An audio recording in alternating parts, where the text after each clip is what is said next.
3 aplikasi pinjol legal ini yang paling sering banget bro meneror nasabahnya. Legal bukan berarti tidak menyeramkan bro.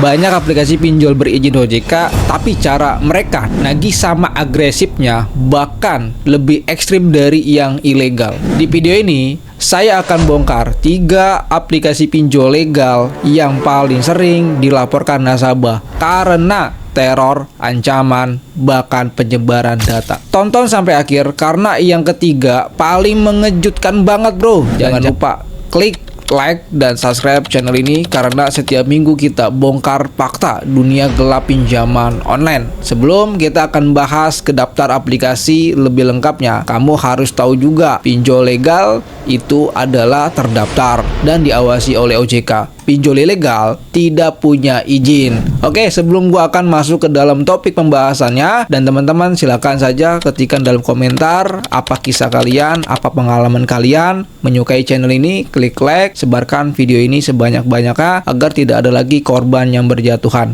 Oke, kita akan masuk saja ke dalam pembahasannya.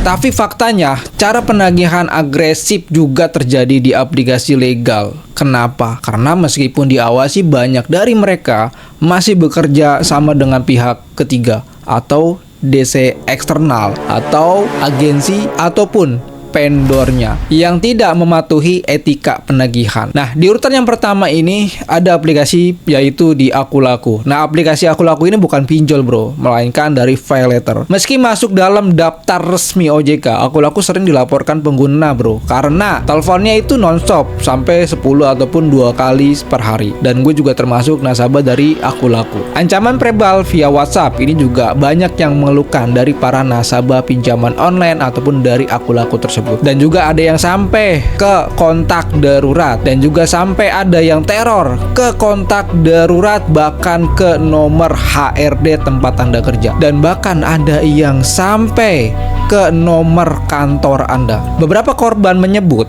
setelah telat 3 hari saja sudah mulai diteror DC digital ini bro. Saya telat bayar cicilan HP 4 hari tapi sudah diteror 3 kali sehari. Teman kerja juga ditelepon DC. Dan yang pinjol berikutnya adalah di sini ada yang namanya Kredivo.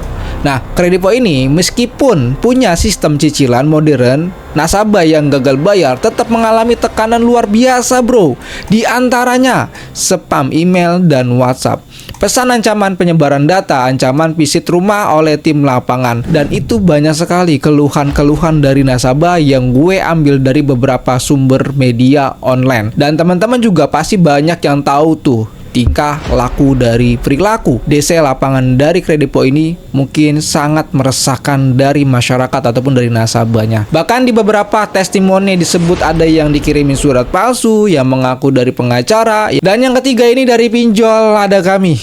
Aplikasi pinjol ada kami ini sempat viral bro karena diduga memicu korban bundir akibat tekanan utang. Ada kami ditengarai melakukan pengancaman verbal kasar, penyebaran foto dan data pribadi, mengintimidasi kontak-kontak yang tidak terlibat. Itu banyak sekali keluhan-keluhan dari nasabahnya. Meskipun pihak perusahaan menyanggah banyak laporan di media dan forum membenarkan praktek DCI yang agresif ini bro, apa yang kita bisa lakukan? Kalau kamu jadi korban dari pinjol legal, jangan diam aja bro. Lebih baik mulai dari sekarang gagal bayarkan. Kenapa kita gagal bayarkan sekalian? Karena DC bisa makan dari duit kita sebagai nasabah. Berikut langkah-langkah yang bisa kamu lakukan saat Anda kondisi seperti ini. Simpan semua bukti ancaman, kirim aduan ke OJK, Komdigi, ataupun ke aduankonten.id. Dan Anda juga bisa laporkan ke AFVI, yaitu Asosiasi Fintech Pendanaan Bersama, dan juga Anda bisa laporkan ke pihak yang berwajib ataupun polisi bila ada penyebaran data pribadi Anda.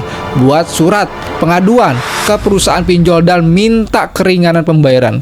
banyak korban yang akhirnya berani bersuara dan melaporkannya. Misalnya, korban dari Medan yang melaporkan DC Akulaku, seorang mahasiswa dari Yogyakarta yang berhasil menang dari ancaman DC kredit, seorang ibu rumah tangga yang lapor ada kami ke Komdigi dan dapat balasan. Ini bukti bahwa kita bisa melawan asalkan kita tahu cara dan berani bicara. 3 aplikasi ini mungkin legal, tapi praktik di lapangan belum tentu etis. Kamu berhak bebas dari ancaman meskipun punya utang. Jangan biarkan mereka tekan kamu secara mental. Edukasi diri kamu mulai dari sekarang. Lawan mereka dengan jalur hukum dan jalur yang legal. Dan sebarkan info ini ke semua orang dan sekitar Anda, dan sebarkan video ini seluas-luasnya agar tidak ada lagi korban yang berjatuhan, dan tentunya orang paham dan mengerti terkait galbay pinjaman online. Dan apabila Anda memiliki kasus yang sama, coba ketikkan saja di dalam komentar apakah Anda mengalami hal yang serupa atau tidak. Kamu pernah diteror pinjol apa aja, bro? Coba kalian like aja video ini, share ke grup WhatsApp kalian, ke grup keluarga kalian, dan jangan lupa untuk minggu depan kita akan bongkar cara mereset data pinjol yang disalahgunakan. Oke, gitu aja.